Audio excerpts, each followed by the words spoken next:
Happy ഗാർഡനിന്റെ പുതിയ എപ്പിസോഡിലേക്ക് എല്ലാവർക്കും സ്വാഗതം. നിങ്ങൾ ഈ ചാനൽ ആദ്യമായാണ് വരുന്നതെങ്കിൽ ചാനൽ സബ്സ്ക്രൈബ് ചെയ്ത് സൈഡിൽ കാണുന്ന ബെൽ ബട്ടൺ അമർത്തിയെന്ന് ഉറപ്പുവരുത്തുക. എങ്കിൽ മാത്രമേ ഈ ചാനലിൽ വരുന്ന പുത്തൻ വീഡിയോകൾ നിങ്ങൾക്ക് നോട്ടിഫിക്കേഷനായി നിമിഷനേരം കൊണ്ട് അറിയാൻ സാധിക്കൂ.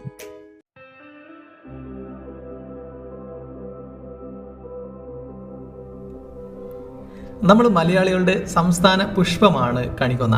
അപ്പോൾ കണിക്കൊന്ന കാണാത്ത മലയാളി ഇല്ല എന്ന് തന്നെ വേണം പറയാം. വിഷുക്കാലത്തിനൊക്കെ മുന്നോടിയായിട്ട് കണിക്കൊന്ന നിറയെ പൂത്തിരിക്കും. നമ്മൾ വഴിവക്കിലും പല വീടുകളിലും കണിക്കൊന്ന നിറയെ പൂത്തിരിക്കാൻ നമുക്ക് കാണാൻ പറ്റും. അപ്പോൾ ഇത് കാണുന്ന സമയത്ത് നമുക്ക് തോന്നും ഒരു മരം നമുക്ക് വീടുകളിൽ ചെടിയായിട്ട് വളർത്തിക്കൂടെ, കെയർ എല്ലാം കൊടുത്ത് വളർത്തുകയാണെങ്കിൽ നിറയെ പൂക്കൾ നമുക്ക് ഉണ്ടാക്കിയെടുക്കാൻ പറ്റില്ല എന്നൊക്കെ പലരും ചിന്തിച്ചിട്ടുണ്ടായിരിക്കും. അപ്പോൾ ഇന്നത്തെ വീഡിയോയിൽ നമുക്ക് കണിക്കൊന്നയെ കുറിച്ച് രസകരമായിട്ടുള്ള കുറച്ച് കാര്യങ്ങൾ മനസ്സിലാക്കാം. അപ്പോൾ നമുക്ക് നേരെ വീഡിയോയിലേക്ക് കിടക്കാം. അപ്പോൾ നിങ്ങളുടെ വീടുകളിൽ ഇപ്പോൾ കണിക്കൊന്ന പൂത്തിരിക്കുന്നുണ്ടെങ്കിൽ അത് താഴെ കമന്റ് ചെയ്യാം. ഈ കണിക്കൊന്നയുടെ പ്രത്യേകത എന്ന് വെച്ചിട്ടുണ്ടെങ്കിൽ കണിക്കൊന്നയ്ക്ക് വെള്ളത്തിന്റെ അളവ് മണ്ണിൽ എപ്പോഴാണ് കുറഞ്ഞു വരുന്നത്, ചൂടിന്റെ അളവ് എപ്പോഴാണ് അന്തരീക്ഷത്തിൽ കൂടി വരുന്നത്, ആ സമയത്താണ് കണിക്കൊന്ന പൂടുക. വേനൽ കാലങ്ങളിലാണ് കണിക്കൊന്ന പൂടുക. ഈ സമയങ്ങളിൽ നല്ല രീതിയിൽ വെള്ളവും വളവും കിട്ടിക്കഴിഞ്ഞാൽ കണിക്കൊന്നയിൽ പൂക്കൾ വരില്ല.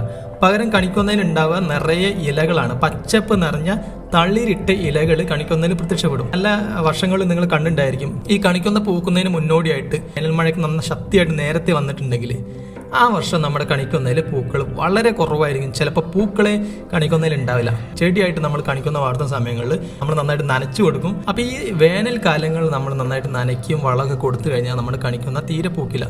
ഇങ്ങനെ യാതൊരു കെയറും കൊടുക്കാതെ നമ്മൾ അവഗണിച്ച് നമ്മൾ യാതൊരു ശ്രദ്ധയും കൊടുക്കാതെ വളർത്തുന്ന കണിക്കൊന്ന ഉണ്ടാവും, അത് നന്നായിട്ട് പൂക്കും. വീട്ടിലൊക്കെ ഒരു കണിക്കൊന്ന വളർത്തിയെടുക്കാൻ ഉദ്ദേശിക്കുന്നുണ്ടെങ്കിൽ നമ്മൾ എന്താ ചെയ്യേണ്ടതെന്ന് വെച്ചിട്ടുണ്ടെങ്കിൽ വേനൽ കാലങ്ങളിൽ നനവ് തീരെ എത്താത്ത ഒരു ഭാഗത്തായിരിക്കും നമ്മൾ കണിക്കൊന്ന നടേണ്ടത്. നമ്മൾ മുരിങ്ങയെക്കുറിച്ചും നെല്ലിയെക്കുറിച്ചൊക്കെ നമ്മൾ മുൻപ് വീഡിയോ ചെയ്തിട്ടുണ്ടായിരുന്നു. ഈ മുരിങ്ങയ്ക്കും നെല്ലിക്കുള്ള സെയിം ക്യാരക്ടറാണ് നമ്മുടെ കണിക്കൊന്നയ്ക്ക് ഉള്ളത്. ഞാൻ പറഞ്ഞിരുന്നു നമ്മുടെ മുരിങ്ങയ്ക്കും നെല്ലിക്കും ഒരുപാട് വെള്ളം കിട്ടിക്കഴിഞ്ഞാൽ പൂക്കളോ കായകളോ ഉണ്ടാവില്ലെന്ന്.